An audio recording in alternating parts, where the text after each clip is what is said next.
Sir salary விஷயத்தை மட்டும் ஒய்ஃபுக்கிட்ட சொல்லக்கூடாது. என்னென்னா நான் ஆல்ரெடி பட்டிருக்கேன் அவங்ககிட்ட. என்னன்னாக்கா எவ்வளோ சம்பாதிக்கிறோம் அப்படிங்கிறது வந்து அவங்களுக்கு தெரியும். அது கணக்கு போட்டு கரெக்டாக கேட்குறாங்க. என்ன கமிட்மெண்ட்ஸ் வந்தாலுமே அதை நான் வேறு கடன் வாங்குற மாதிரி இருக்குது. ஆனால் இந்த அமௌண்ட்டை நான் வந்து சொல்லாமல் இருந்தேன்னா அவங்களுக்கு கேட்குறதெல்லாம் வாங்கி தரலாம், வெளியே கூப்பிட்டு போகலாம், அந்த மாதிரி நிறைய. நீங்கள் சம்பாதிக்கதை வெளியே சொல்ல வேண்டாம் நினைக்கிறீங்க? ஒய்ஃபுக்கிட்ட சொல்லக்கூடாது. ஒய்ஃப்கிட்ட சொல்ல ஆமாம், வேண்டாம். எனக்கு பர்சனலாக இருக்கணும்னு நான் யோசிக்கிறேன் சார். ஓகே, இப்போ நீங்கள் எவ்வளோ சம்பளம் வாங்குறீங்கன்னு தெரியுமா தெரியாதா? தெரிஞ்சிச்சு, அதனால தெரியக்கூடாதுன்னு நான் சொல்கிறேன். பர்சனலாக நமக்குள்ளே வச்சுக்கணும். இப்போ நீங்கள் வாங்குற சம்பளம் தெரியும் இப்போ. ஆனால் இனிமேல் இன்க்ரிமெண்ட் ஆகும்போது சொல்லக்கூடாதுன்னு இருக்கீங்க. அதுவும் இப்போ ரீசெண்டாக தான் தெரிஞ்சுதான் அவங்க இவ்வளோ ஏர்ன் பண்ணுறாங்கன்னு சொல்லிட்டு இப்போ ரீசெண்டாக தான் தெரிஞ்சுது. கல்யாணம் எத்தனை வருஷம் ஆகுது? 1 year ஆகுது. 4 years லவ் பண்ணோம். 4 yearsல நான் கேட்கல எவ்வளோ சேலரி ஏர்ன் பண்ணுறீங்கன்னு சொல்லிட்டு நான் கேட்கல. 4 வருஷமா எவ்வளோ சம்பளம் வாங்குறாங்கன்னு தெரியாதா? நான் கேட்கல. கேட்டால் ஏதாச்சும் ஏதாச்சும் இது தப்பாக எடுத்துப்பாங்களோ, நானும் அதை பெருசாக எடுத்துக்கல. சேலரி எவ்வளோ வாங்குறேன் கல்யாணம் பண்ணி போகிற பையன்ட்ட கேட்க யார்கிட்ட கேட்பாங்க? நீங்கள் பக்கத்து வீட்டில் கேட்டால் அப்படி இல்லை சார். இப்போ சொன்னாங்களே ஒரு ரீசன், உனக்காக நான் எல்லாம் சர்ப்ரைஸாக பண்ணணும்னு சொல்லிட்டு ஒரு ரீசன் சொன்னாங்க இல்லையா, அதுக்கோசம் நான் எதுவும் கேட்கல. இப்போ மேரேஜ் ஆகி 1 year ஆச்சு, அப்பயும் நான் கேட்கல. இப்போ ரீசெண்டாக தான் அது அவங்க ஃபோனில் பார்த்து இவ்வளோ ஏர்ன் பண்ணுறாங்கன்னு சொல்லிட்டு இவ்வளோ பார்த்தேன். பார்த்து கேட்டதுக்கு நான் கேட்டேன், இவ்வளோ ஏர்ன் பண்ணுறீங்க என்கிட்ட சொல்லவே இல்லை அப்படின்னு சொல்லி. இல்லை, நான் உனக்கு நான் சர்ப்ரைஸாக பண்ணோம், என் ஃப்ரெண்ட்ஸ் கூட நான் வெளியே போனோம், அது மாதிரி சொல்லிட்டு சொன்னாங்க. அதுக்கு நான் சொன்னேன், நீங்கள் எவ்வளோ ஏர்ன் பண்ணுறீங்கன்னு தெரிஞ்சால் எனக்கு இன்னும் சப்போர்ட்டிவாக இருக்கும்ல, நான் ஏதாச்சும் உங்களுக்கு கம்மியாக இருந்தாலும் சரி என் சைட்லேருந்து நான் கொடுப்பேன்ல அப்படின்னு சொல்லி நான் சொன்னேன். இல்லை, அது என்னுடைய பர்சனல், நான் அது எனக்கு தெரியாமல் தான் இருக்கணும், உனக்கு தெரியாமல் தான் இருக்கணும் அப்படின்னு சொல்லிட்டு அவங்க சொன்னாங்க சார். நீங்கள் எவ்வளோ சம்பாதிக்கணும் அவருக்கு தெரியுமா?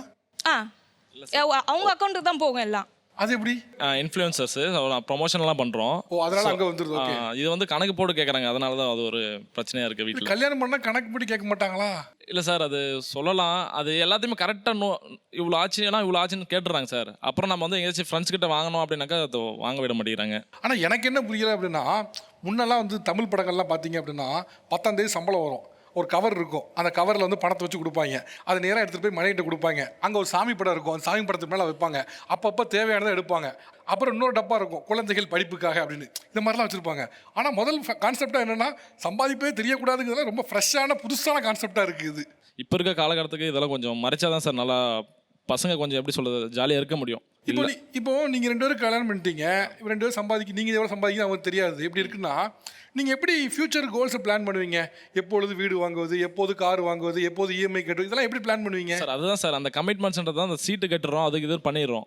அதை பண்ணிட்டோன்னாக்க கையில் காசே இருக்கிறதில்ல. அது அவங்க ஒவ்வொன்றத்தையும் கணக்கு போட்டு கேட்குறாங்க சார், அதுதான் பிரச்சனை. நான் ஒன்று சொல்லட்டுமா, கேட்கறதுல எந்த தப்பும் இல்லைங்கிறேன்னா. இப்போ லைக் எப்படின்னாக்கா ஃப்ரெண்ட்ஸுக்கு வந்து நான் பேமெண்ட் கொடுப்பேன் சார், எமர்ஜென்சி ஒன்று கேட்பாங்க, அதை நான் கொடுத்துருவேன். இவங்க வந்துட்டு உடனே வந்துட்டு காசு கொடுத்தாங்களா இல்லையா, இப்போ இவங்க வீட்டுக்கு எப்போ வருவான்னு கேட்பாங்க இல்லையா, அந்த மாதிரி வந்துட்டு எப்போ அந்த காசை வாங்குவா அப்படின்வாங்க.